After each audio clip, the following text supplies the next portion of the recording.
এই মহিলাকে কে মেরেছে? আমাদের মাননীয় মুখ্যমন্ত্রী শুভেন্দু অধিকারী কি করলো জাস্ট একবার এই ভিডিওটাতে তোমরা দেখো। ভিডিওটা না দেখলে হয়তো আমি বুঝতে পারতাম না মাননীয় মুখ্যমন্ত্রী এরকম করতে পারে। এই মহিলাকে কে মেরেছে?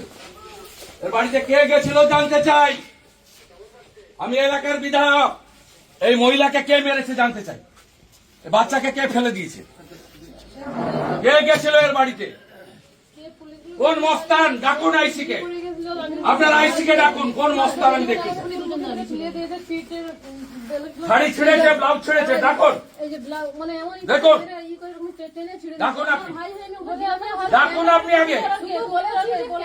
ডাকুন। ডাকুন আপনি। না কি বসবেন? ডাকুন আগে।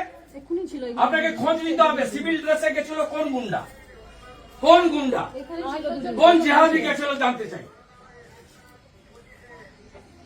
ডাকুন আপনি।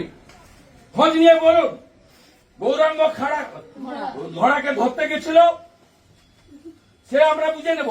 আপনি তার বাড়িতে মহিলাকে শাড়ি ছিঁড়েছেন, তার স্ত্রীকে, বাচ্চাকে ফেলেছেন।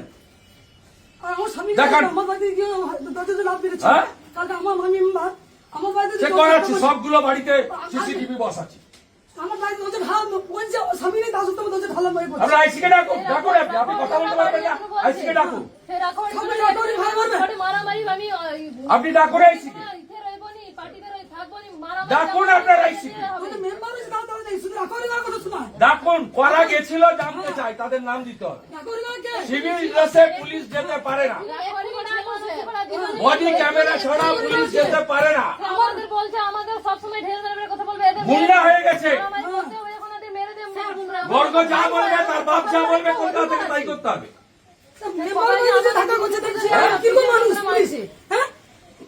আপনি মহিলার ব্লাউজ ছেড়বেন? সিভিল ড্রেসে তারা পুলিশ না জিহাদি না জঙ্গি না বাংলাদেশি রোহিঙ্গা জানতে চাইছে। পুলিশ বাড়িতে যাবে, স্পেসিফিক কেসে 41 এ নোটিশ দিয়ে যেতে হবে। পুলিশকে বডি ক্যামেরা ড্রেসে যেতে হবে, ইউনিফর্মে।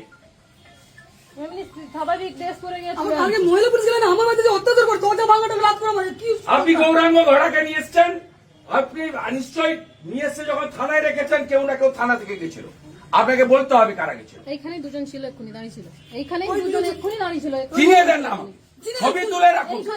ছবি তুলে রাখুন। আপনাদের নিয়ে যাবো আমি রিট করাবো আপনাদের পুলিশের বিরুদ্ধে।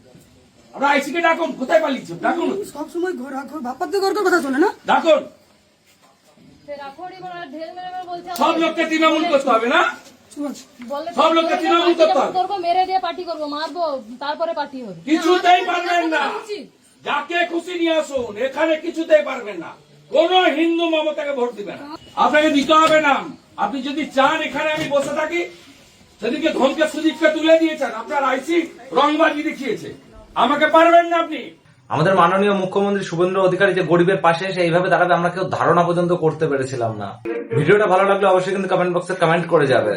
ভিডিওটা বেশি বেশি করে শেয়ার করবে, যাতে আমাদের সাধারণ জনগণ দেখতে পারে আমাদের মাননীয় মুখ্যমন্ত্রী আমাদের জন্য কি কি করছে।